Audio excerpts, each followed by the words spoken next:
you need a moment or two just to... Thanks. I'm just going to wait just a moment. We got 2 computers coming up. Yeah, maybe.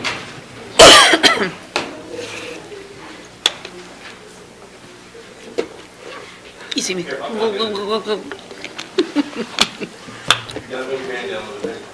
right.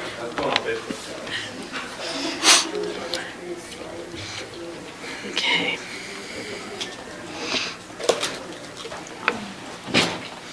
And we got those as complimentary. Nice. If you want more tickets, talk to Shanna. Oh, okay.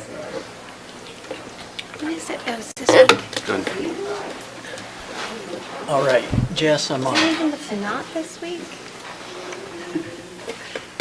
No, everything's just I thought so. It's not just one.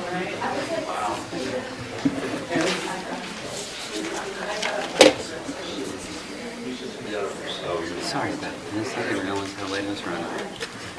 Don't you love that chaos of rushing? It was a I busy- must, because I'm always doing it. It was a busy day.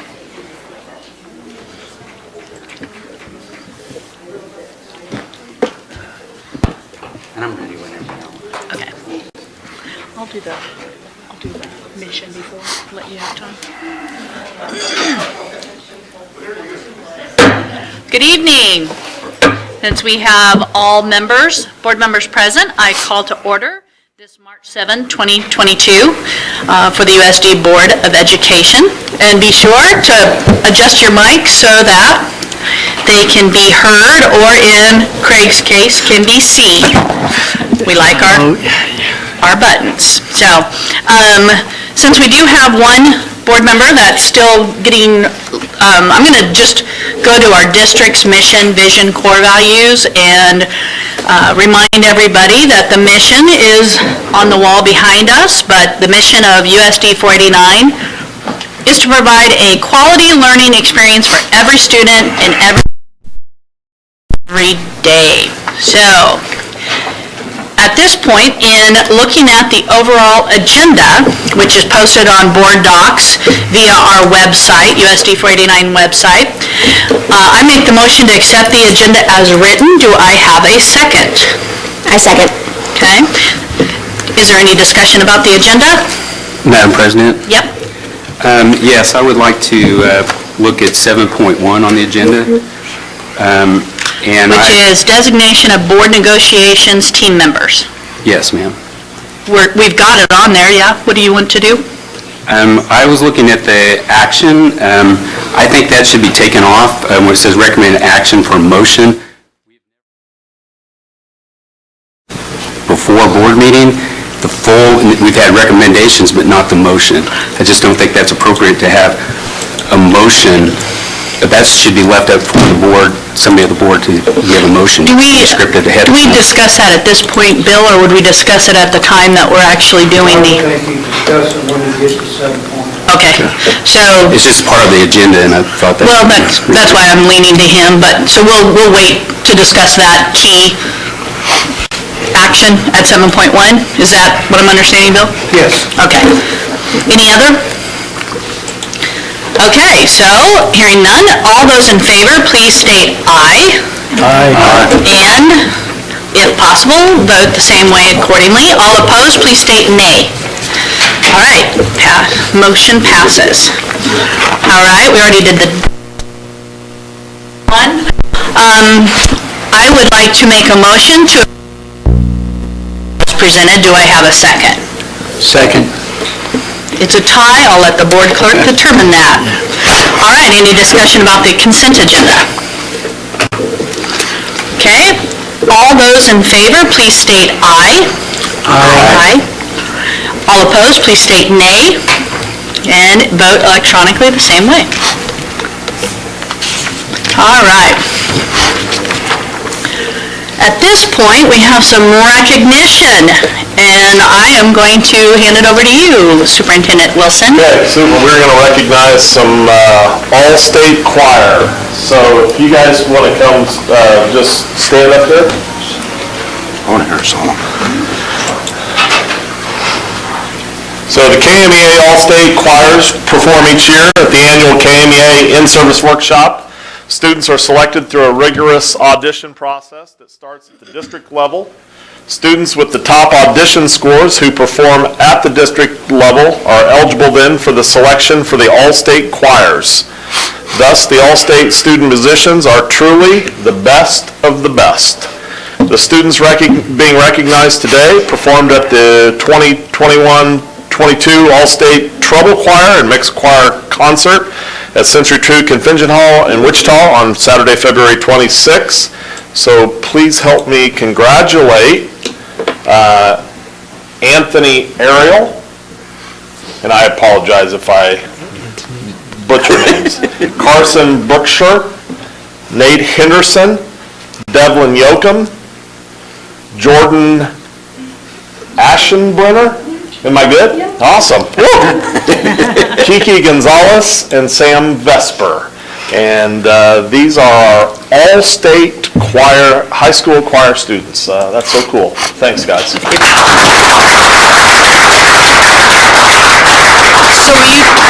will you explain that you have to do a rendition of your performance? You're like, no. We need to get a picture, though. You want to have them turn around? We should have them lead us with the national anthem. I know. Or something. That's all it is.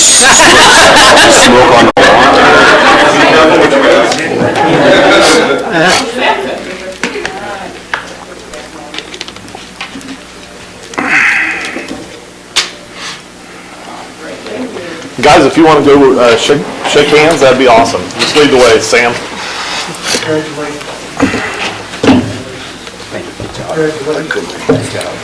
Plus I get to sing some tractor cab. I love hearing you at the anthem. I love hearing you at the band. Good job. Hello, are you part of the band too, or just vocals? Okay. Band. Good job. Okay, well, thank you guys. Congratulations. Congratulations. You're welcome. Congratulations. Good job, Nate. Good job. It's all right. Good bits. Good job. Good job.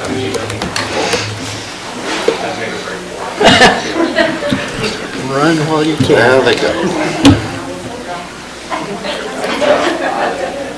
Thanks, Alex.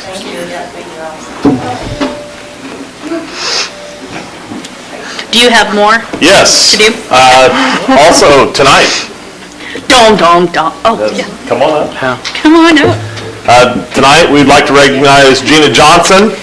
A Laughlin Elementary 5th grade teacher has been named the 2021 Kansas Master Teacher Award. Yay! Gina was recently awarded the National Education Association Kansas Master Teacher of the Year.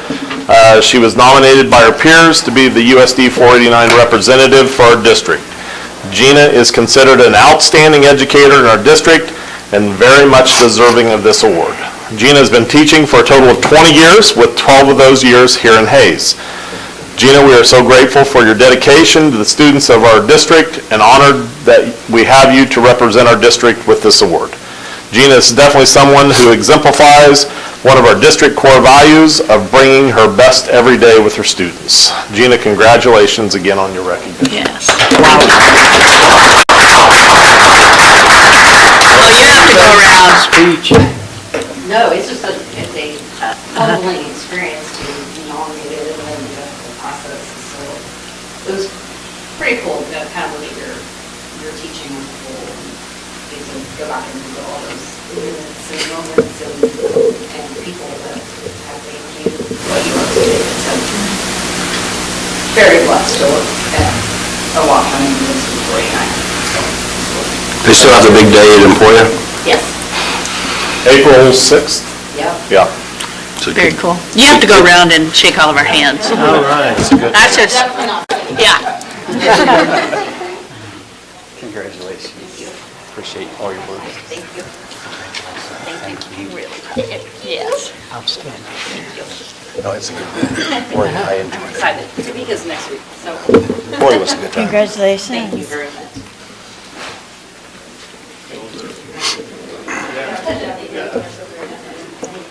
I wonder which one I'm going to charge up, my phone or my... Our advice to you, Gina, is to continue to just enjoy this time in the sun, and by all means, don't worry about all the exercise and lesson plans that you have yet waiting for you, right? Is that any other advice for Mr. Kurt? So, It's a good day. good advice? Yeah, just go enjoy your time in the sun. It is a good day. So, wish we could honor everybody to that level, but we're glad to have what we have. So, anything else, Superintendent Wilson? No, that's it for tonight. Okay. All right, so, I see here we don't have, oh, no, sorry, I'm getting out. Now, at this time, we have public comment. So at this point, is there anybody in the audience that would like to share anything? Okay. You're saying no? You smile at me, I'm going to call on you. You make eye contact. All right, so moving forward, we have our Head Start and Early Childhood Center, Donna Hudson Hamilton, the director. We'll just let you introduce yourself and share why you're here.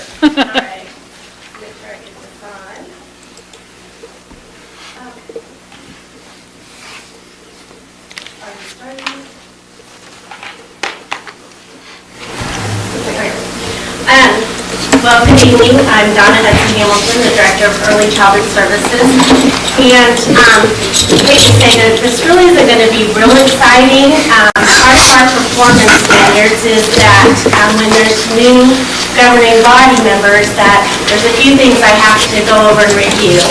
So I always like to do it at this meeting because at the next March meeting, you will have the federal grants for approval as well as our self-assessment. So I always like you to kind of know a little bit about what's all in there.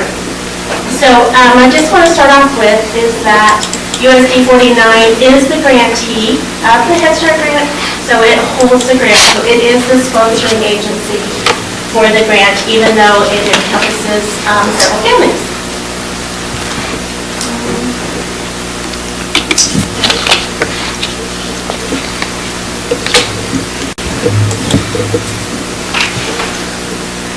You're the laser, go down. No, you go down. Yeah, you're on the laser. Other side, yeah, the bottom. Get the bottom one. There you go. So fast. Give her a round of applause.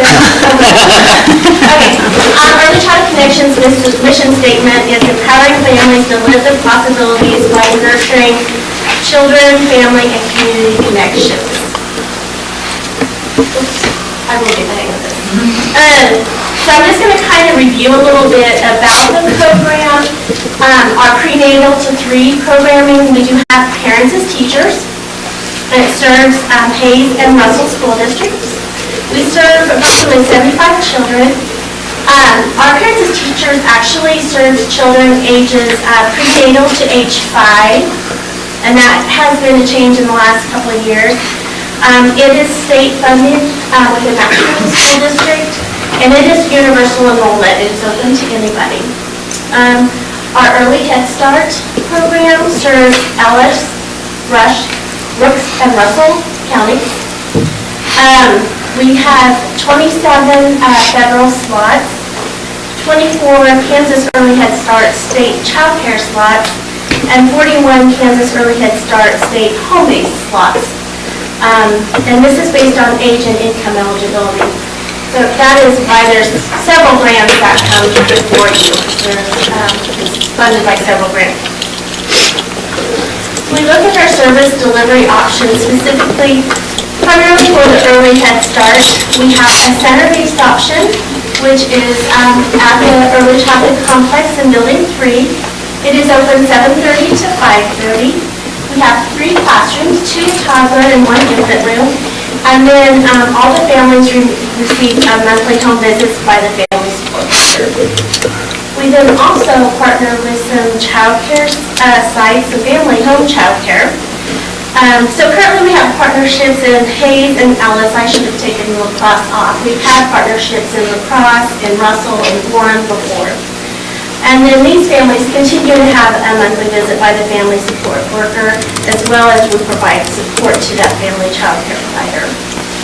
And then we do have a home-based option. which is for our parents and teachers, it's 60 minutes. Typically a monthly home visit, sometimes we'll do twice a month. And then our early Head Start is a 90-minute weekly home visit. And then we also offer playgroups in every county. So our 3 to 5 programming, we have Head Start, and that serves Ellis, Rush, Brooks, and Russell counties. We serve 123 3 and 4-year-olds. We're federally funded with a local match, and that eligibility is based on age and income. And then we have our state pre-kindergarten, which serves the Hayes School District. And next year, it is going to be open to serving 3 and 4-year-olds. So that is a change. They actually changed it mid-year this year, but now we know the change ahead of time, which is kind of nice. And then eligibility is based on the at-risk factors, single parent, teen when the child was born, either parent lacking a high school diploma, family being ELL, migrant, those types of things. It is a state grant. And then we also have an early childhood block grant, and that supports our full-day services for 20 children. It's through the Children's Cabinet, through the tobacco settlement dollars. And then I just want to point out that we do have the USD 49 preschools also located at the early childhood complex. It's tuition-based, and it has morning and afternoon sessions. So kind of the options for service delivery preschool for 3 to 5 is we have full-day sessions. We have 8 sessions, 7 of them in Hayes and 1 in Russell. They run 8 to 3:30 Monday through Thursday. And then every family has a family advocate that helps them work on their own personal goals. And they meet with them monthly. Half-day sessions, we do partner with the Ellis School District. So we have a morning and an afternoon session there. And in that partnership, there is some children that are served under Early Childhood Connections, and then some children that pay a tuition to attend there. Again, we have a family advocate that does monthly visits with the family. And then we also have a home-based option in our 3 to 5, which 90-minute weekly visits, and then weekly playgroups. So the part that I'm supposed to kind of discuss with you is program governance. That's the general oversight of the Head Start program.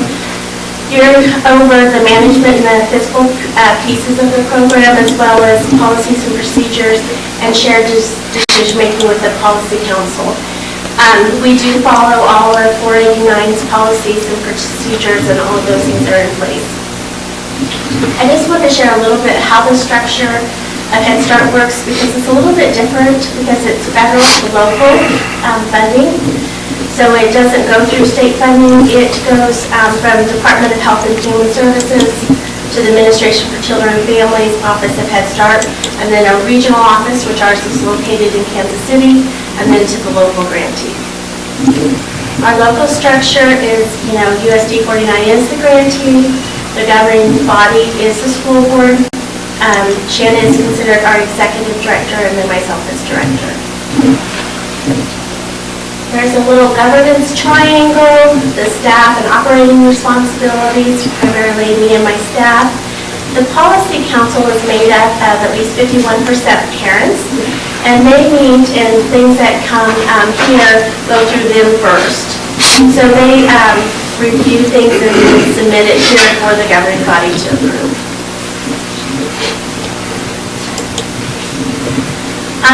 Reports and information that's required for me to give you is monthly financial statements, which of course comes from the business office here. Monthly program information summaries, and that's the director's report that I send to you monthly. Monthly reports on meals and snacks through the CACFP program, and again, that's attached to the director's report. Of course, the financial audit, our annual self-assessment, which that will come next board meeting. Our community assessment, any communication and guidance from the Secretary of Health and Human Services or the Office of Head Start, which I do attach to the director's report, and then our program information report at the end of the year. And then board activity requirements, participate in establishing procedures and criteria for selecting, recruiting, and enrolling children. That's our priority grid. Developing procedures for selecting policy council members, and that's the policy council bylaws. Establishing, adopting, and updating written standards of conduct, and reviewing applications for funding and amendments to applications. And a lot of this work is done because Lori serves on policy council, so she's your liaison between policy council and the board here. And things that you will see me submit to you is our annual self-assessment. Of course, financial audit I don't have much to do with, but it has to be submitted. Progress in carrying out our grant application goals, and this is always included with the annual grant application. Any personnel policies or things like that we can follow 49 unless there's something specific we need to start. And policies and procedures regarding hiring, evaluation, compensation, and then results from monitoring, including any follow-up activities. And then the district does include some of the policies related to Head Start within their own policies. Our grants are on a 5-year grant cycle, so currently we are in the second year. All of the work that we do in Head Start is based on performance standards. I did bring a copy, if anybody would like to review them. We have to establish program goals every year, and then as we're doing our annual self-assessment, we look at our program goals and we may update, revise, see where we're at with those. They have to look at our data and where we are in meeting educational, health, nutrition, and family and community engagement goals. We also have to develop school goals that are aligned with our Head Start learning outcomes framework. And those are also included in our grant update. So you will be receiving the grants at the next board meeting.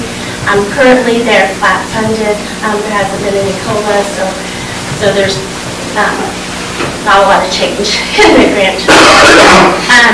Monitoring, all the 5-year grants are on a monitoring review cycle. So typically in year 2, you have what they call a Focus Area 1 review, and then year 4, you have a Focus Area 2 review and a class review, and from that data, they'll decide if you automatically get another 5-year grant or if you have to recompete for it. So currently, we are scheduled for our Focus Area 1 review the week of March 21st. When we get back from spring break, we'll be in that process. I did just want to point out there is a governance toolkit if you're ever interested on the Early Childhood Knowledge and Learning Center. That's the primary website for Head Start programming. And I just want to kind of review our 5-year, our program goals. Our children are ready for school and sustained development and learning. Families are engaged in their child's education with their own personal growth and development. Management systems ensure a well-managed program that meets standards for high quality. And community partnerships are developed and strengthened to meet the needs of children and families. And there's just one specific area that I'm required to go through. It's 13.12, determining, verifying, and documenting eligibility. One of the things I need to review is how we do document eligibility. So we do an interview with every family. It has typically started to be over the phone, but we do have to document and verify their age. And so we do that either through a birth certificate, birth record, or immunization record. And then we have to verify all of their income, directly seeing their income forms. And so that is part of how we determine that eligibility. We do meet families if they need to, if we need to go to homes, if we could do it by phone, however, to best meet their needs. We also have policies and procedures that describe if someone would falsify documents, action that would be taken against that staff.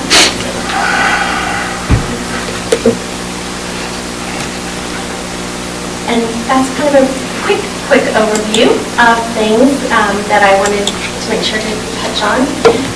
Is there any questions that I can answer? How many students do you have in the facility you have now?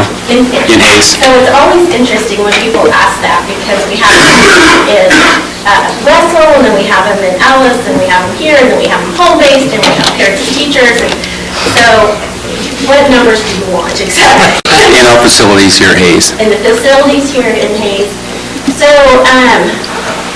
parents and teachers were serving 75. In the Building 3, we have 22 children in there. In our home-based, in our partner in child care right now, we have, we're down a little bit. We are looking for partner in child care partners, if anybody's out there would like to partner with us. So we are down a little bit. We are serving 14 right now. And then we have 52 we're serving in home-based in early Head Start. And then within the, we have 7 classrooms, and we have 15. 15 per classroom. Then we have 3 children, we only have a few home-based children right now.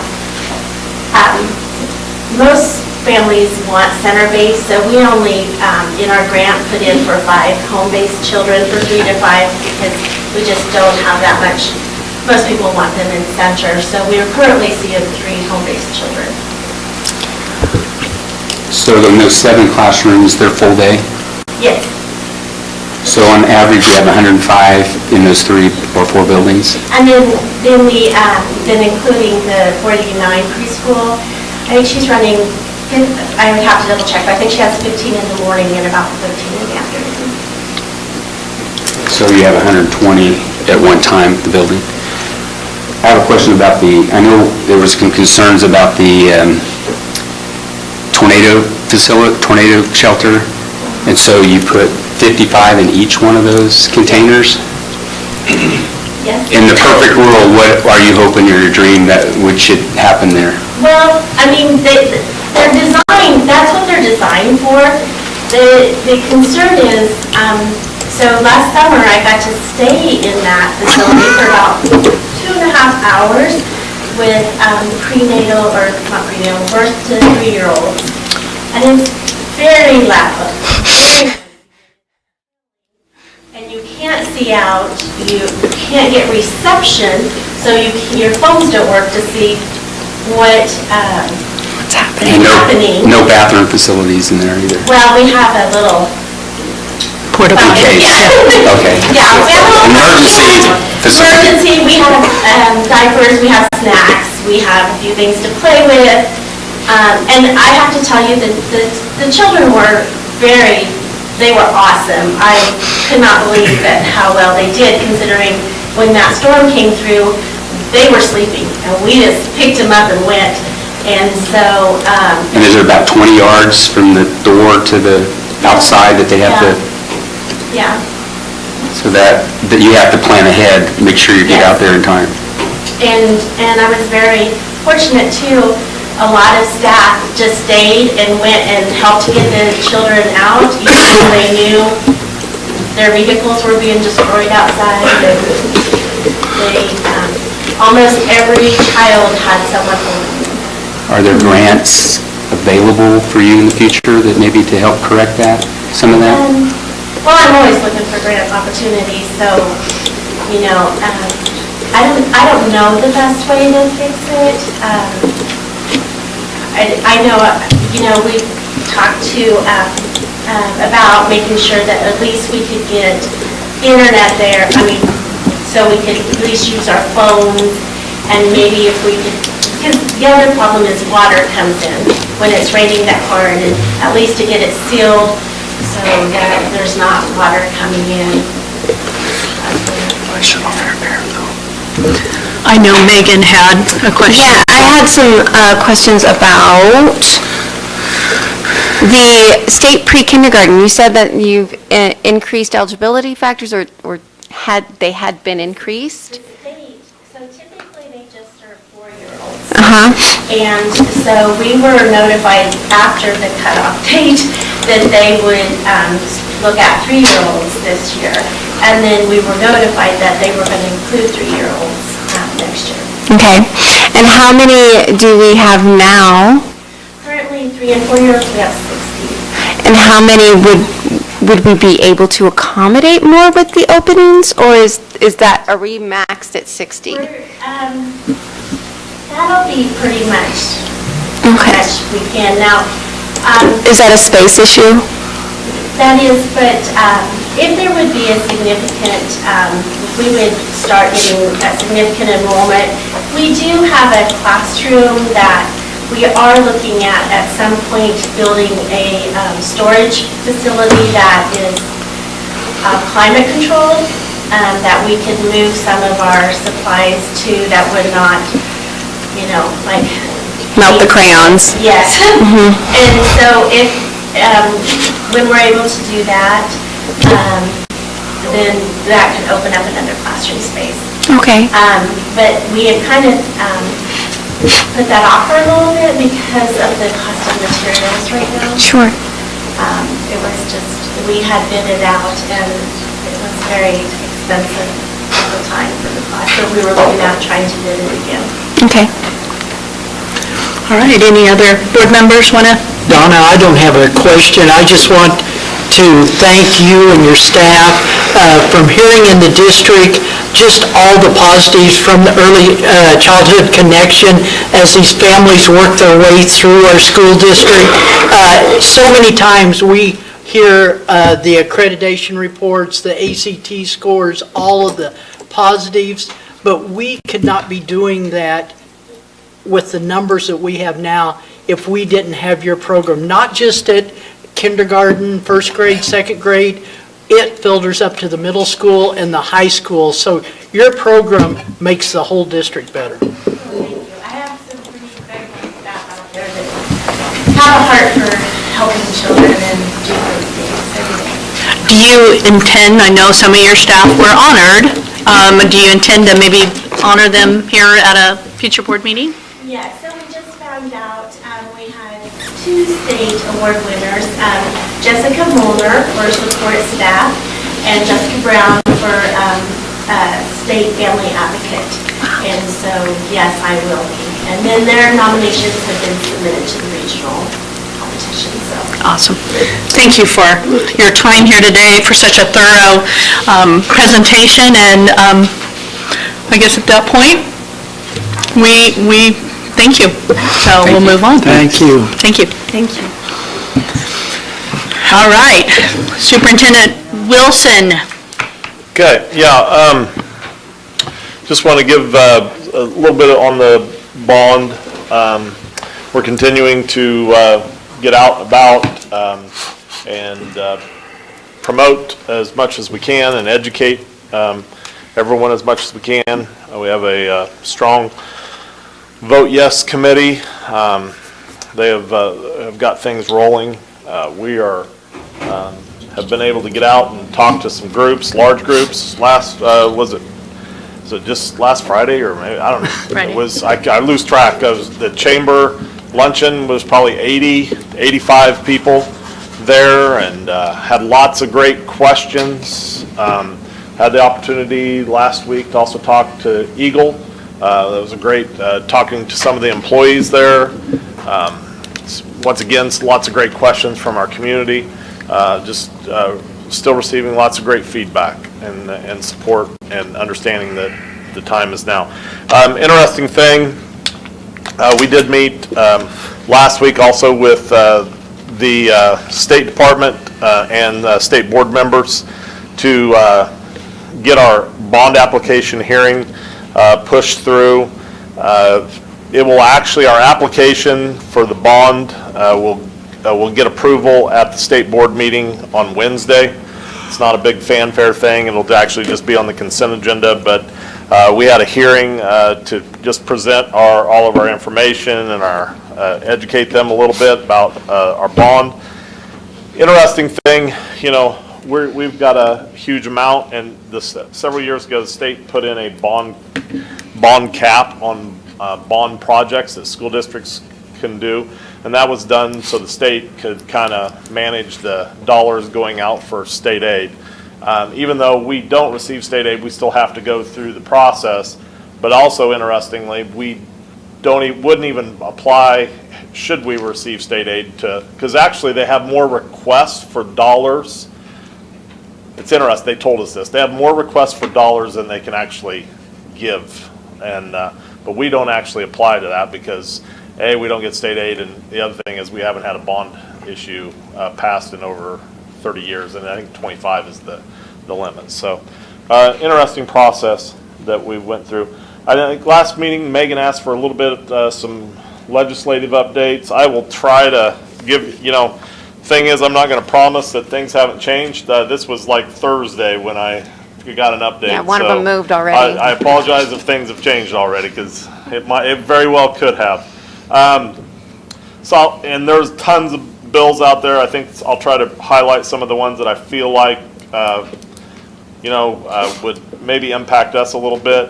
There's Senate Bill 362. That's just going to require local boards of education to look at the needs assessment and state assessments and the budget process. That, of course, that's something we've already been doing. We've been doing that when we do some of our work prior in the summer. The good thing is they're really trying to make it much more intentional and, I guess, user-friendly. They're creating a form that will just talk a little bit about some barriers that we're going to try to overcome and actions that we'll try to put in place to eliminate those barriers. Of course, this is something, it'll just be a little more intentional and something that the board will be aware of. A lot of work on virtual education. There's Senate Bill 499. I think there's also another one. But Senate Bill 499 is just talking a little bit about trying to get a second count for virtual school enrollment because that is such a fluctuating population, and sometimes you don't always capture all the dollars that your district could probably take advantage of. That is, it's still in the Education Committee in the Senate. But they're also talking about looking at some different weightings where possibly we could get some more dollars for virtual education. Senate Bill or House Bill 2466 is a bill that actually caught a lot of attention early because there was a representative who was touting it that computer science education as a graduation requirement. That has been removed, and for the most part, it's still going forward. I think it's still in the House, but I don't really. We do this, and so I don't really see it as a big deal for us. House Bill 2511. I think that's a bill I've talked to you a little bit about. It's that bill that is giving homeschool students the ability to participate in all of our CASHA-approved activities. Right now, that bill is what I would say killed. However, if you know how the legislator works sometimes, what they do is last minute when they come down to budget and money, they start throwing those bills so they can get some of the things. So hopefully that doesn't happen. House Bill 2512, that's once again a virtual school bill. What we're hearing once again is it's just how we calculate. I think sometimes when we take on virtual students, we take on a risk of that being counted because most of the time, not all the time, but a lot of times when virtual students want to go to our virtual school, they are behind. And sometimes that's a risk when we start looking at our graduation rate and trying to maintain that. there is some changes going on in that calculations that if a student comes in and they're behind, they would not be included in your graduation rate if they don't graduate with their cohort. But on the other hand, if they're on track and on schedule to graduate with peers, they will be counted. And also, they're interesting, and I don't know if you're aware of this. A lot of schools have started kind of capitalizing on the virtual school monopoly, so to speak, and they have been incentivizing, meaning they would tell parents, "We'll give you $200 if you enroll in our school."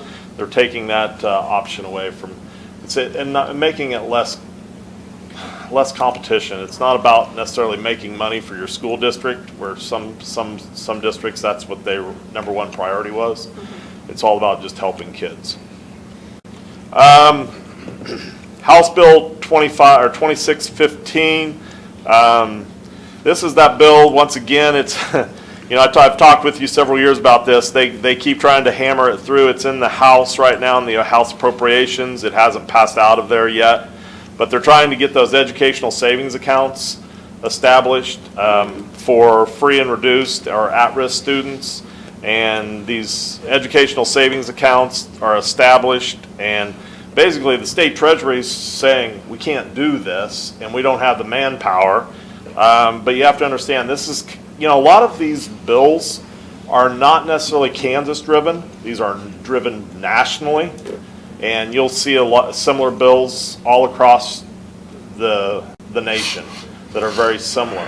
And these are these corporations are getting big tax credits out of these opportunities to send their money and put it in a savings account. And it's a little bit of an attack on public education.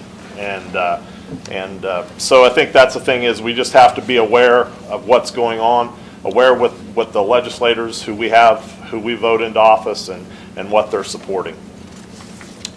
Of course, the one that's caught a lot of attention, I just don't think there's enough traction, but it's caught probably the most attention, is that Parent Bill of Rights bill. It's House Bill 2662, and basically it's kind of a crazy bill, because basically they're asking that parents retain the role as the primary educator, trying to get all these materials to establish a portal where teachers would be required to have all their academic learning materials on this portal, all their activities, all their curriculum, all the titles, authors, organizations, links to curriculum standards, SEL materials, and then there's also some punishments in terms of, with fine teachers if they were a violation. Apparently what I'm hearing is that it probably doesn't have enough support, but once again, you're always nervous because there are people that are sitting in chair positions that are trying to support these bills. That's the one that moved back to education Yeah. today. Oh, it did? And I don't know, what do we got?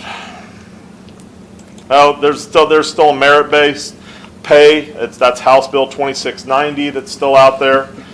Once again, they're taking away some of the at-risk, trying to take away some of our at-risk funds and put it towards teacher merit pay. All sounds good, but the thing is, it's so tough to manage, so tough to determine what assessment would be the one assessment that we would determine success, because there's so many variables what determines student success. And then that's also putting just a lot of pressure on building administrators to determine who gets the money and who doesn't. And then you have the whole thing of, we want to be one big family and one big team, but if people feel like it's competition against each other for money, it sometimes doesn't always end well. So right now that's not left committee, but it has been discussed. So that's just a little update. I don't know if you have any questions. I did include some of those things from KSB. You would have access to all that stuff as well, but once again, and I'm logged out. So let me, I just wanted to, oh shoot, I wish I had that one up. So Kyle included something, and I just shared it with you as board members, just in terms of the cost of special education. One of the things that we're not seeing, it's kind of interesting, folks, that we don't hear anything about special education funding at our state legislature. I mean, it's just like crickets.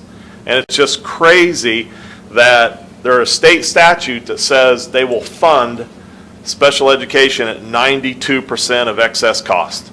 The closest we have ever been was back in 2018-19 when they funded at 81%.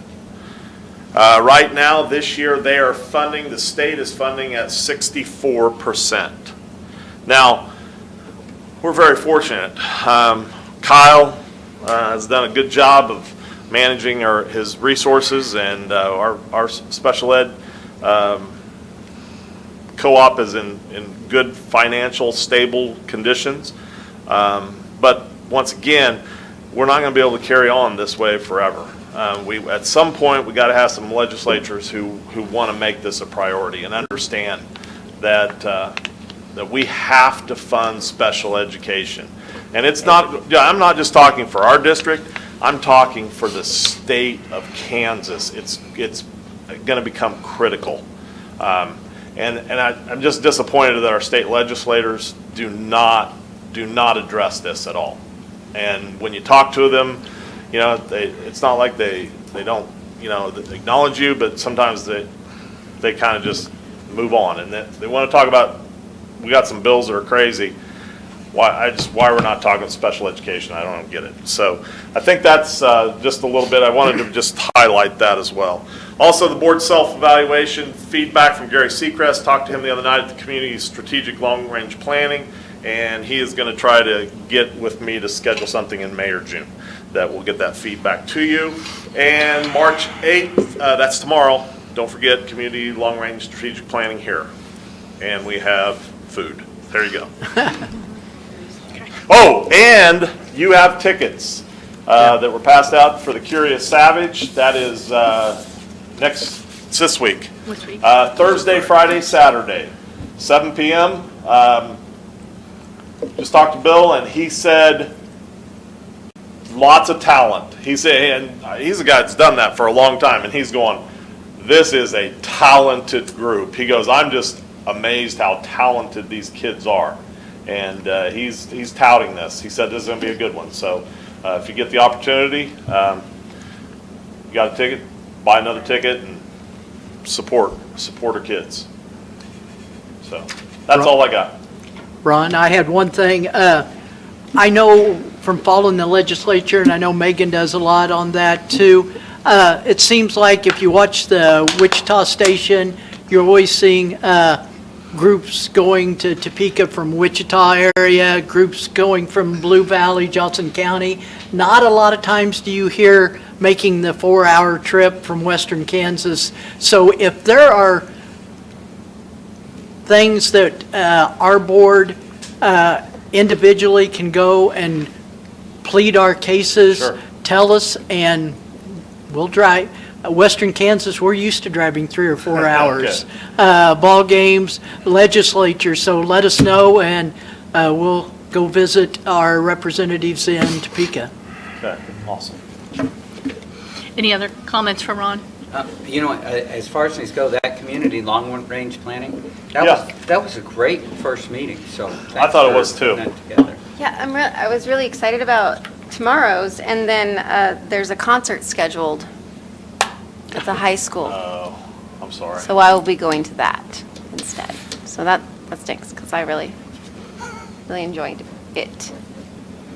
Perhaps other people. There's something probably on every But calendar. there's something every night this week, I know. everywhere. Yeah, I know. And, we were also planning Yeah, next that's week's. been on the schedule. I don't Right. know if it just got missed, that it was the concert or something. I tried to find a night where we didn't have something. I thought maybe I did, but apparently I didn't. Well, and So- for like 10 minutes, I also thought that we were also having a bond meeting with something as well. And I was like, wait, I can't do three Yeah, things. there's a lot going on. It's been busy. Yeah. Tomorrow Yeah. night, yeah. Okay. Mr. Wilson, is there a reason that, I see you've got a schedule with Gary, but I mean, it's already been 6 months. Is there a way we could move that up even a month, the board self-evaluation? I talked to Gary, and right now he said, Ron Ian, he's doing He's slammed. superintendent screenings, Sure. trying to get them all set for boards. He said, I just don't know if I'm gonna have time. Okay. So, and he said by then it should be Slowed down a little bit. hopefully slow down, and we'll try to, but right now he says. Thank it's you for swamped. trying to get that Yeah. worked out. Thank you. Okay. So moving on to, let me get all this in front of me. Designation of board negotiations team members. Obviously, during the agenda talk, there was some discussion about whether or not there needs to be a motion or not, but per the policies that are there in the administrative content, it did share that the board will designate its negotiating team for the NEA negotiations annually, and so the superintendent and the board president, which is myself, shall make a recommendation to the board regarding who shall be the chief negotiator for the board and other members of the negotiating team. So at that point, after visiting Ron and I, came up with that I would serve as the chief. Craig Pallister and Ken Brooks would be the other two members, and all parties agreed. So at this point, I would like to, though, since I know, Alan, you're going to ask why there needs to be a vote, I would like to ask our legal counsel. I believe that was something that you had checked with Ron, or Ron had checked with Bill on that. And so, is there do you want to share why we need a motion to approve? Because the policy requires that it be approved by the board. The team is selected by the president of the board and the superintendent, and then it's approved by the Board of Education. All right. You do that by a vote.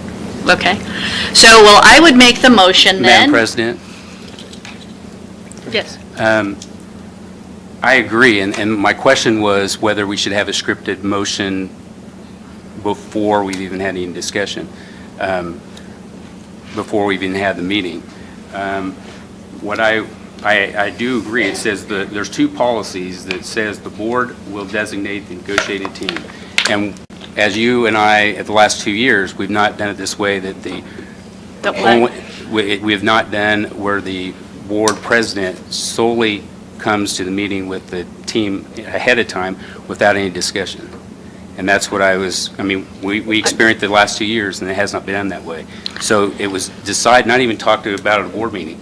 And you first brought this up 2 months ago. I brought it up because I was understanding, the way I had understood that policy was that, and I misunderstood after talking with Bill, it did have to come to the full board, but at that point, the superintendent and the board president shall make recommendations to the board. That's what I did. So We haven't Alan- done that as as past, since we've been on the board. So it was kind of a shock to see that we wouldn't have discussion to find out, so we could talk about who is eligible. Part of this And how to could do that be process. stemming from the fact that you bring forward policy a lot, that we don't follow policy accurately. So I'm really trying to, as board president, to follow the policy to get in line. So I can't speak for other board actions. All I can tell you is I'm trying to do what's best regarding what the policy says and not what precedence has been. Has there been So- a reason why you wouldn't bring it to the whole board to I discuss just it? explained, I Alan. think what's happening right now is that Tammy is trying to nominate 3 people. And when those 3 people are nominated, we can discuss the merits of those nominations, and then perhaps we can vote or refute that nomination, or we can pass it and be done with it, but then nominate other people to serve in these roles. These 3 have had the training, though, and I think maybe we should, before discussing it, make the motion, as is normal procedure. Does anybody else want to share? Are we having discussion after the second? I was going to follow Are we having the, discussion now? well, I was about to make the motion and ask for the second, but I was interrupted. But I was planning to have discussion. Go. You want me to go forward with that? I have some discussion. Okay. So I'd like to make the motion that we appoint myself, Craig Pallister, and Ken Brooks as the board negotiations team members. Do I have a second? Second. Seconded by Ken Brooks. So further discussion. Yeah, my further discussion is, these three that are nominated have training? Yeah. Okay, so to me, it's the horse before the cart. If we're going to not approve this bunch, how are we going to retrain somebody that wouldn't when we never gave them the opportunity in the first place? In my view, we should have nominated these three to do it, and then they should have went ahead with the training, because the rest of us have not had an opportunity, and there's not an alternate, if that needs to be.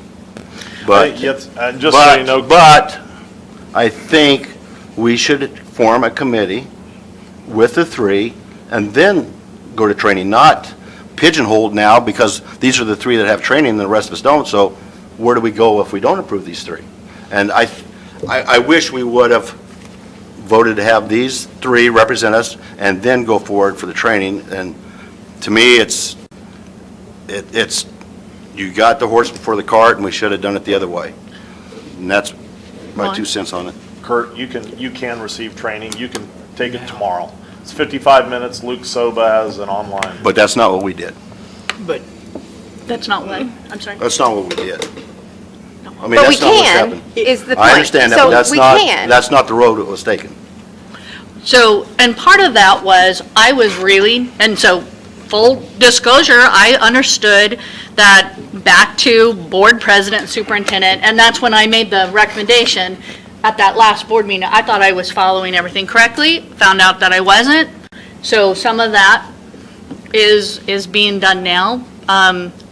So at this point, I guess, because that there could be the act of taking the training, that can all now be determined based on this voting. So, Who all has had training and is qualified to do this? well, the three, did you take it this year, Lori? No, I took it off. You have to take it annually. Oh, okay. So I think us three, unless you have participated. I was You were there there. at the Yeah, meeting, he was at there. the one that we had here in Hayes. Okay. So I have the So training. then 4. so the. But the other 3 could also take the training because it's offered virtually.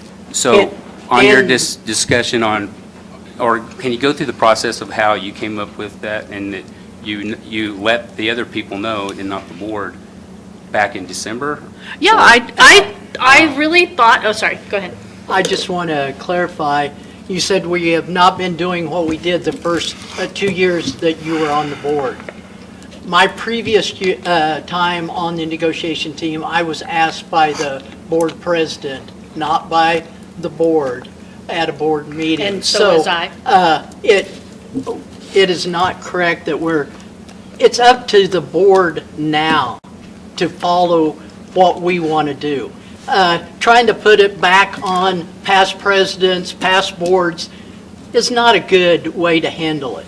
So I think- we need to, as a board, come up with agreement, vote on it, and move on. Not make it a discussion item.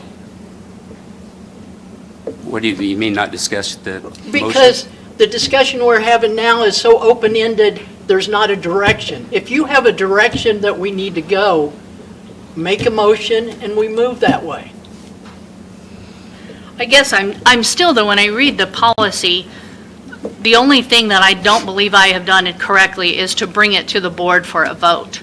So thus, at this point, I don't think that there's anything, so back to the comment about the cart before the horse, I mean, I certainly apologize that I didn't ask you all your interest, but I didn't see that per the policy, that was part of my responsibility. And so, at this point, I guess let's go ahead and, we've got a motion and a second.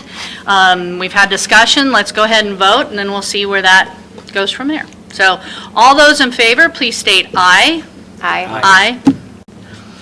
All those opposed, please state nay. Nay. I didn't catch your vote, Lori.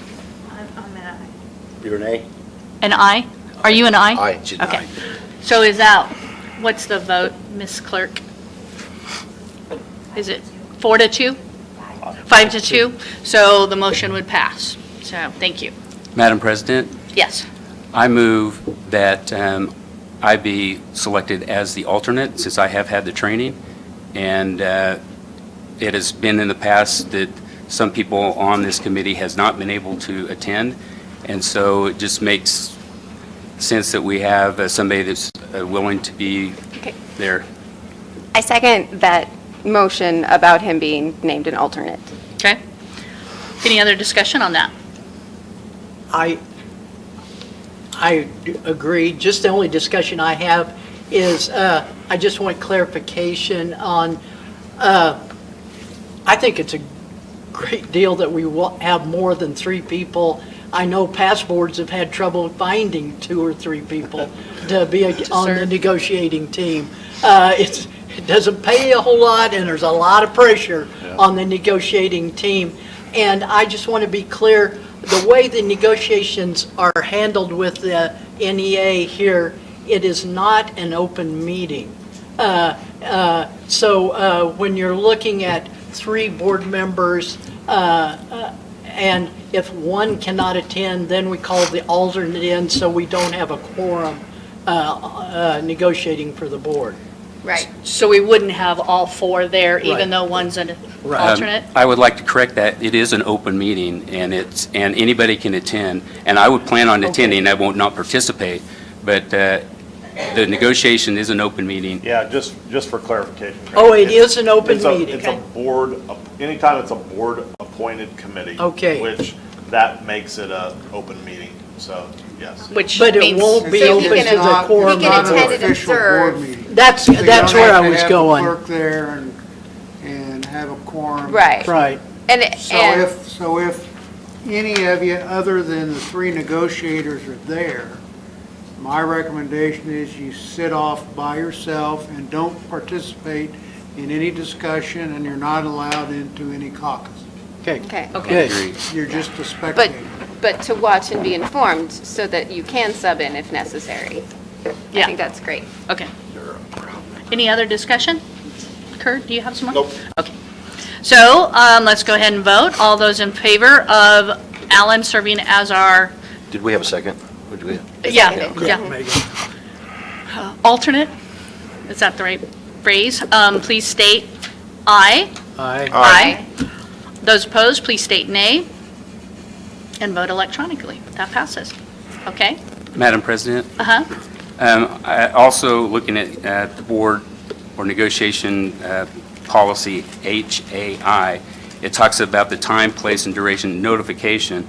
I would hope that we ask our board clerk, anytime the whole board knows when those meetings are available.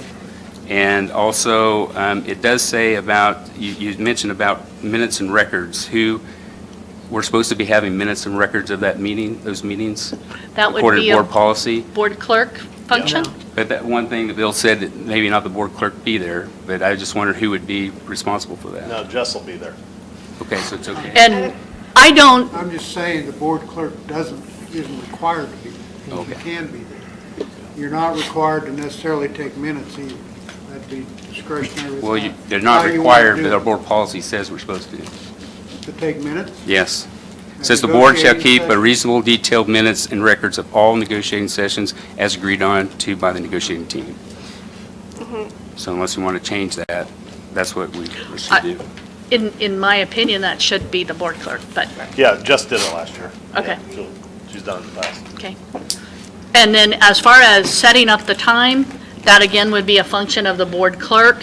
So I guess at that point, are you, I don't know what exactly Alan is asking, but it would not be me making those, so it could be a doodle poll or however, but, Yeah, we get that all scheduled. Yeah, when you yeah, send it out. so, I just said that once it's set with the people that are doing it, that the rest of the board are notified. And that could just be, like the other teams notified, we could be notified. The other thing is that we did it 2 different ways as far as the information that the negotiating team got it when we were on the board. The first time, it was just the team. The second time, the whole board got that information. And I would suggest that we do the whole board, so we all have all the information about the budget. That was such good information that Chris did last year. I would suggest we do that for the whole board and not I just. believe limit it. that's the intention. Yeah, Great. we'll be having, because of it being a, whatever, one of those 7 rules that apply to the Kansas Open Meeting Act, that'll be an executive session. So Awesome. that, and just so that we're all clear, none of us have had any meetings designated as of such. We have not had any conversations that have regarded any details. So when you hear it at the full board level, you all are hearing it along with me and the other representatives. So, any other things? Okay, moving on. Hayes High parking lot addition. Do you want to talk about it first? Yeah, we, of course, we've talked a little bit about our growing numbers out at Hayes High. And as the second semester is hit, and I think a lot of it has to do with a lot of freshmen now are starting to drive second semester, bringing vehicles into our parking lot. It was full already. It's now become overcrowded. We have to have been parking vehicles on the grass. We would like to, and looking at our numbers going forward for the next few years, looks like we're going to have this parking situation for a while. So we've gotten bids.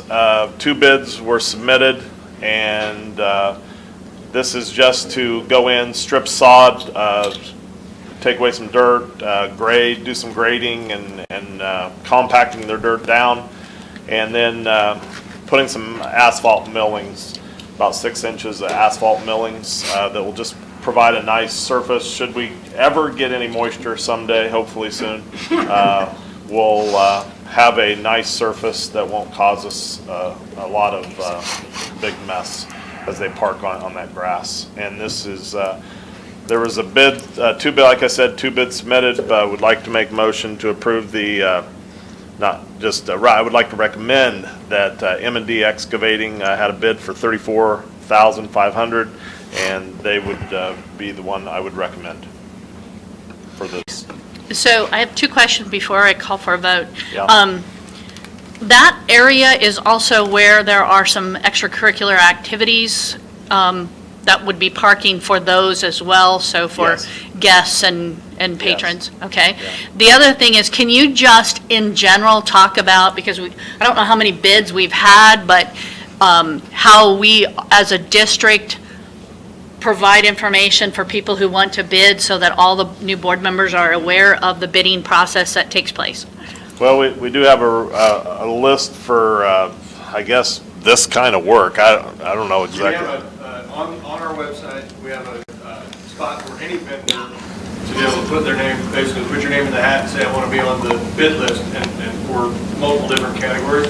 So anybody that's already registered as wanting to be notified of bids gets individually contacted, whether it's email, phone call. In this case, I know they were all phone calls. So there are probably 6, 7 people or different companies that were on the list for something like this. Some things there's only 1 or sometimes nobody that's on that specific list. So we've got the place where vendors can get registered. They get notified directly. Also, any bid gets posted out on our website also. So there's a couple of different ways that vendors would be notified.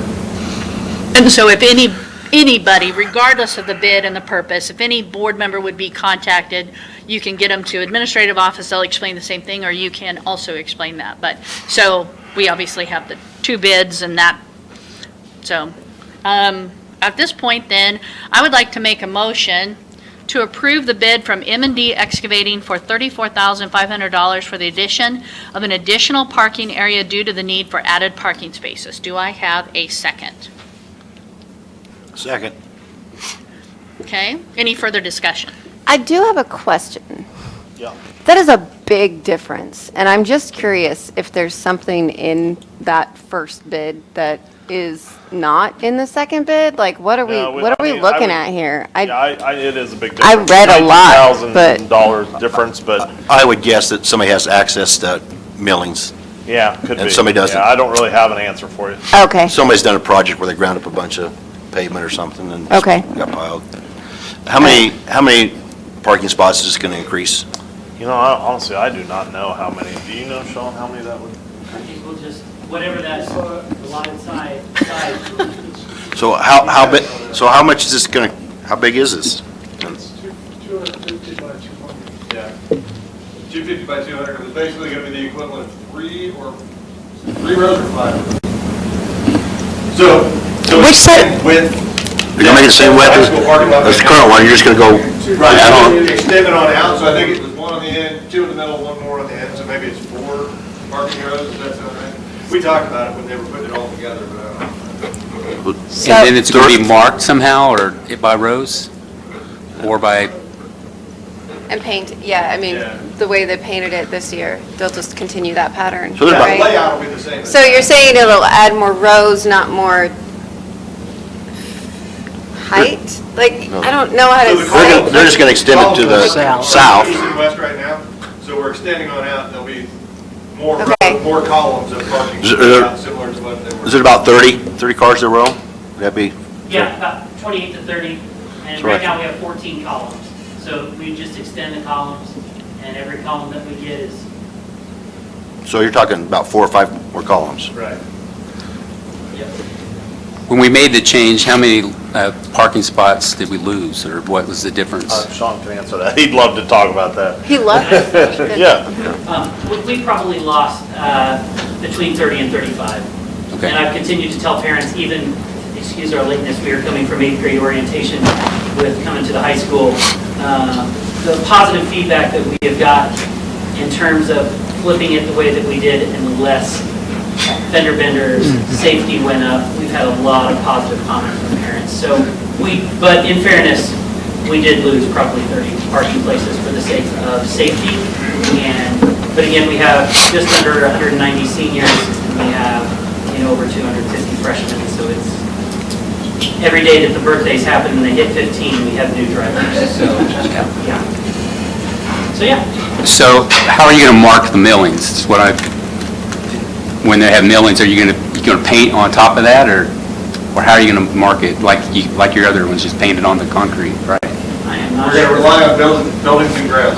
Yeah, I was going to say, my department is to tell them we really need more parking, and then talk to Rusty and. So maybe those parking concrete things, you have to buy additional things for that, so that the tires go up, or to mark them, or I don't know. Oh, no, they don't have those. No, we wouldn't have those just because of the snow removal and stuff. Right. So I'm sure they'll. For the kids. You see the kids playing with their cars. We do all the, the painting is done in-house in all the parking lots right now. I would say, Don't leave yet. Any other questions for Sean? leave that up to Rusty and Sean. They're doing this summer. I said marking it, leave that up to Rusty and Sean, or, Winter's always- oh, Mr. Winters has been appointed, okay.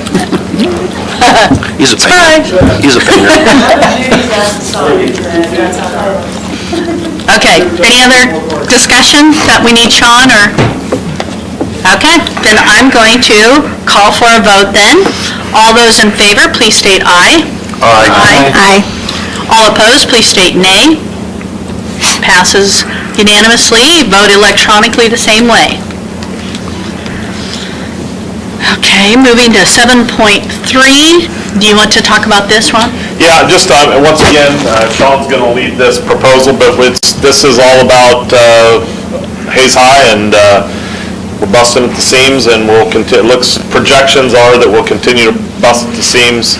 We're projected probably about 40, 45 students up next year, and then possibly another 20 or the year beyond. So and we're already at capacity or over capacity currently, and so Sean and his team have put together a proposal and looking at for 3 additional staff, and I will just let Sean take over. Thank you for the parking. I will say too, I appreciate the parents that have called and the students that come in and say, we've ran out of places to park. And so they were really great about that. So on that note, really appreciate the opportunity to talk about numbers, okay? And when we put this together, we wanted to talk about the focus elements for us, and it started with numbers, okay? Last year, 823, hovering around that 900 this year. Projections that you can see for next year and the years to come, okay? And then from there, it was about, okay, what are the offerings that we have? 5A high school, what can we do to maximize the potential of every student? So we started talking about course sequence, sections, and options, and then pathways. Mrs. Hickert is always working on the CTE pathways for us and what those expansions might look like. And so really what we're looking at would be math, science, and social studies teachers, or teachers to accommodate numbers. The next slides that we have, and Mrs. Hickert and Mr. Winter are going to speak specifically to those. We're just going to walk you through the numbers that we see and space that we see and how those staff members would impact the day-to-day at Hayes High. So we will give the floor to Mrs. Hickert. Thank you for the opportunity to share with you. I'm excited to sort of unveil this new tree of courses for our math department at the high school. So we have a big focus on individual plans of study for our students. We want to help them come from where they are now to where they want to be, whatever that looks like for each individual student. And so our math department has had a lot of really rich conversations this year about how can we meet students where they are and how do we move them forward through that pathway. So we have introduced another entry point at the high school of pre-algebra for our students who may have some learning loss or just not quite ready for that Algebra 1. Knowing that the state requires our students to take 3 years of math, algebra and geometry instruction included, we've created several new opportunities for third-year math courses, which would include a college algebra prep. We have financial algebra and an introduction to statistics and probability, which we know is pretty commonplace across many majors at college and university. The financial algebra will eventually align with our technical college partners, and so that's a great opportunity there as well. So if we look at numbers on the next slide, just the number of students that we're inheriting in the new rising 9th grade class will dictate the need for 8 sections of math. To keep our numbers at a manageable level, student-to-teacher ratio, we know that smaller class sizes support student learning. But the additional offerings that we're going to initiate for this coming school year dictate that more students will take more math as well. And so a full math teacher will benefit those offerings. Shifting to science, we are not quite to that tree yet for science, but we are starting that conversation as well, that there will be more elective opportunities outside of chemistry for more students to meet their IPS needs. The one that we are offering for sure next year is our Intro to Healthcare course, and that'll be the beginning of our health science pathway in the 22-23 school year. So over the next 3 years, we'll be introducing courses to support the health science pathway, which will be our 10th for USD 489. And so our labs also have a space concern that we have 24 students max in our science labs.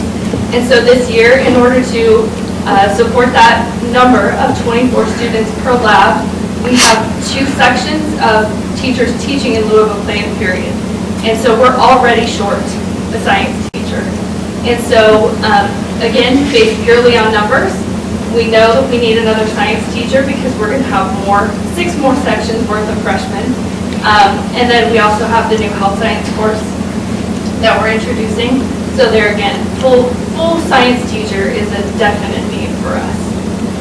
This will eventually help support other pathways as well, which on the first slide we looked at. Mr. Winter's going to address social studies, but law and public safety will come in that department. We would like to introduce a teaching and training pathway and eventually a STEM pathway as well. So I'll turn it over to Mr. Winter.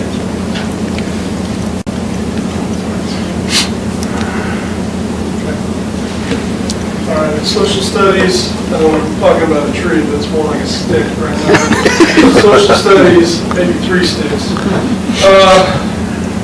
Currently, right now, with our growing size of students, we've had to actually take 2 sections away of electives within this department to accommodate a growing class size in American government. For this semester, we had elective, one for civil work out in the public. With them 10 students, they would have gone out and, become future, not just, civil servants, but they would get involved in our local governments and have a great learning experience. We had to cut that right away because of the size of our freshman class. But since I do the schedule, I know the numbers. We anticipated about 220 students coming into the freshman class, but once it was all said and done, it was 257. We've never seen growth like that before in 1 year. Now, coming out of the pandemic or whatever, that could have happened.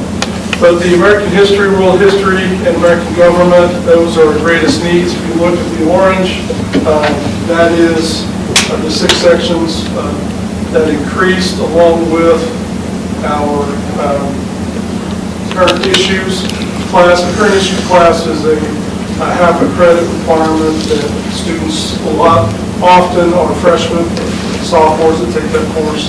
So we will have a growing number there. And class sizes in our social studies classes generally range from 25 to 30, probably more lean towards 30. If you go to a social studies classroom, you will not see any empty seat. You will not see any empty, probably it's almost wall to wall. And that is becoming a really unfortunate issue when we're trying to get students to get their necessary requirements in social studies. As before, we like to increase those electives, which spreads our numbers, especially when we're looking at opening more pathways. So, thank you. And the last thing I would share is this, is then, as we look at this opportunity, last year we added the additional English teacher and watched how that did the very thing that we are presenting to you this evening. And so as we look across the core classes, that's kind of the why that we brought to you this evening. So,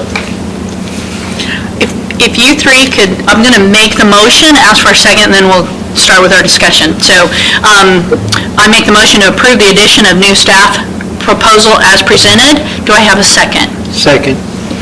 Okay, so any further discussion, including asking these three? And if you're the one speaking, thank you for coming up to the microphone so everybody can hear.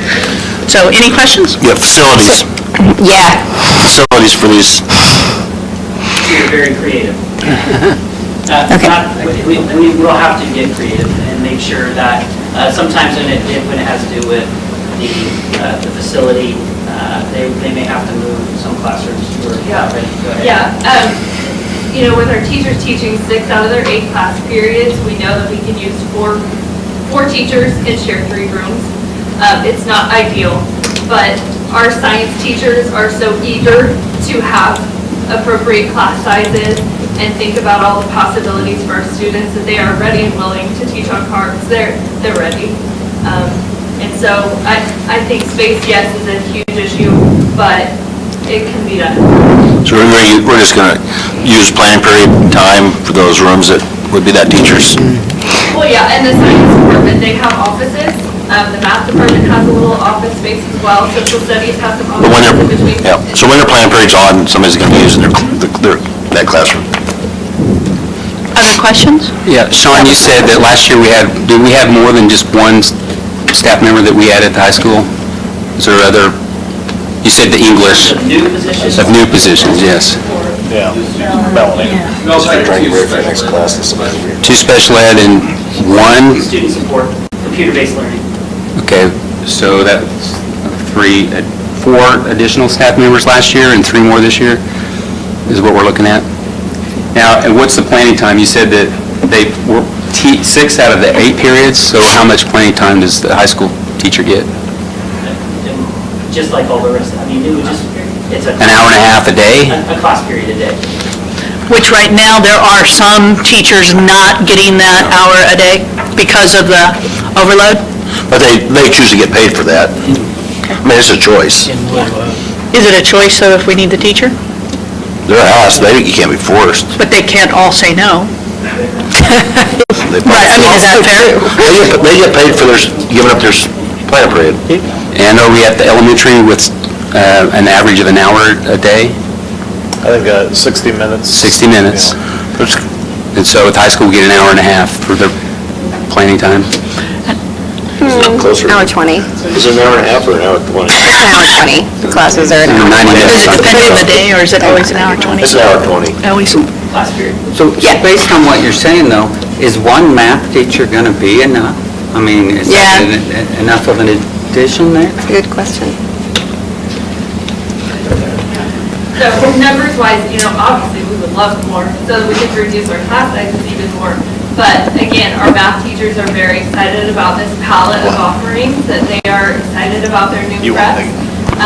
We know it's going to shift some of the teaching responsibility, but an additional teacher will really help in developing this new curriculum at a high-quality level. My understanding, while preparing for the board meeting, you had mentioned that there were several proposals that came to you, and that this was the proposal. So I'm assuming some of this may have addressed what Ken is, the spirit of what Ken's saying, so I don't know if you want to comment further. We compromised, we negotiated. They come, we negotiate, because it is obviously dollars and salary, so they have a vision for what yet to add, which is all, and we'd be happy to say, yes, let's go and fill all of the positions to complete the vision, but looking at the budget, Chris and Ron can talk more about that, this is what we feel can be done.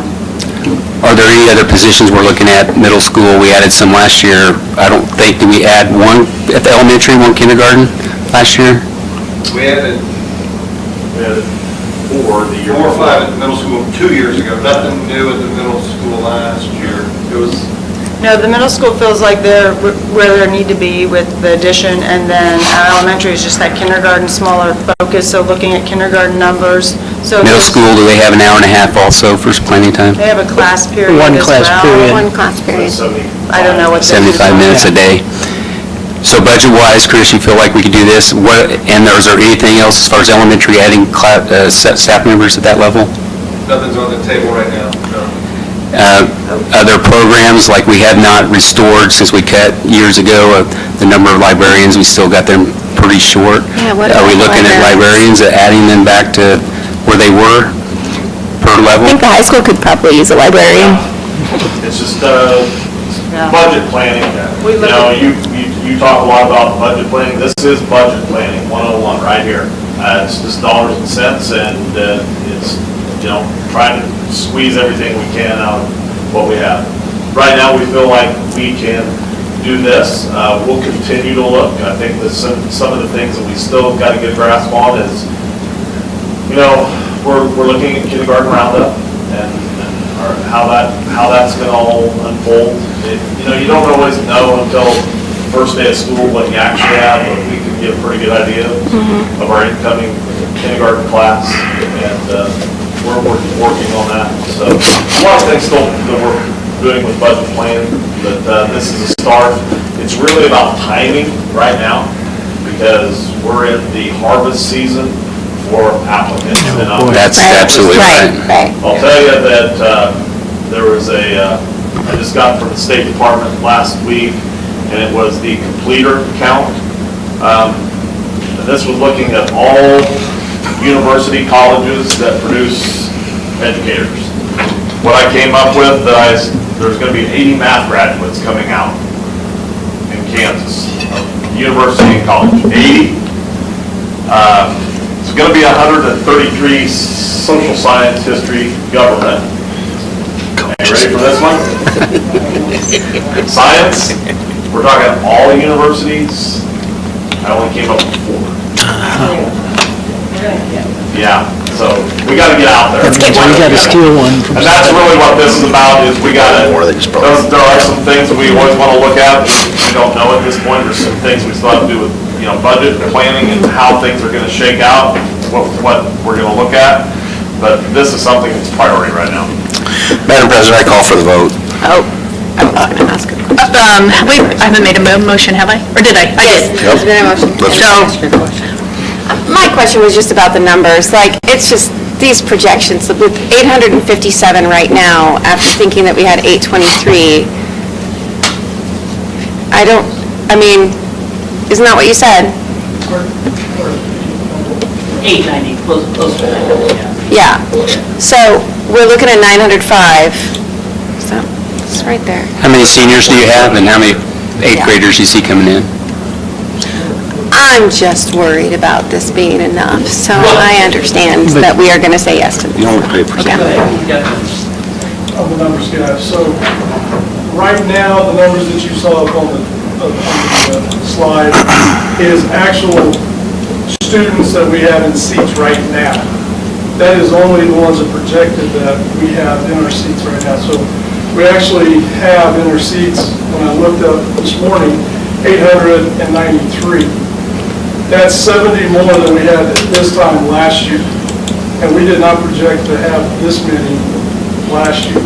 Okay. So when we're talking numbers and sections and planning, making a schedule to be able to fill, and we don't have enough electives, which we don't have enough electives to fill, we have to turn 50, 60 kids away from a class almost every year. Okay, so those are the real nuts and bolts of it. We will have 8, my daughter's an 8th grader, she'll be a junior in 3 years, and we will be at 987 where we're at right now. That doesn't count the growth of our community, which is growing, because we go out there and look to find a house right now. There's not very many houses, and where are they coming from? I know families that are already planning to move here next year. And so there's just a lot of growth, and so this is a great start. I'm excited about the pathways you talked about, allowing our kids that needs a little bit of catch-up to get into the math pathway. I really applaud you for the health science because of the nursing and the different things. It's such a need to get people in that pathway, and the civic. Yeah, that's all you hear. If you looked at Hayes Post, one of our ex-graduates was just appointed the assistant city manager in Manhattan.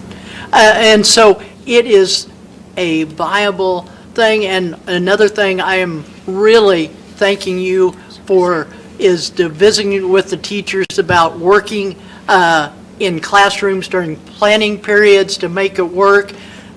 That isn't easy. And then you've got to put it together in a master schedule. I applaud you. I think they're a good. Of course, we could use 1 or 2 more, but like Mr. Wilson said, we've got to look at the district needs, and this is you're telling us what you could live with and help students at this time. Okay, well, let's go ahead then and finish our vote. All in favor of this, please state aye. Aye. All opposed, please state nay. And please vote electronically the same way. That passes. Thank you to you three for the information and for being flexible as on the way to getting to this point of your proposal. So, all right. At this point, we do have 2 different needs for executive session, and I understand legal counsel would recommend that we actually vote for the first one, and then we would come back into the room and vote for the second one. And so, at this point, let me take off my glasses so I can read. I move to enter into executive session pursuant to Kansas Open Meetings Act for the purpose of consulting with an attorney which would be deemed privileged in attorney-client relationship in order to protect attorney-client privilege in the public interest. Those present include the superintendent, assistant superintendents, sped director, and legal counsel. This open meeting will resume, or the open meeting will resume again in 20 minutes. Do I have a second? Second. Okay, any further discussion? All those in favor, please state aye. Aye. Those opposed, please state nay, and then vote electronically the same way. So, do we need a 5-minute break for? Yep. So we will, so technically, we will be 25 minutes until but a 5-minute break first. 8:05. Huh? Yeah. We'll resume at 8:30. So you got our vote then, don't you, Jess? So Thank you. Let's go ahead and break.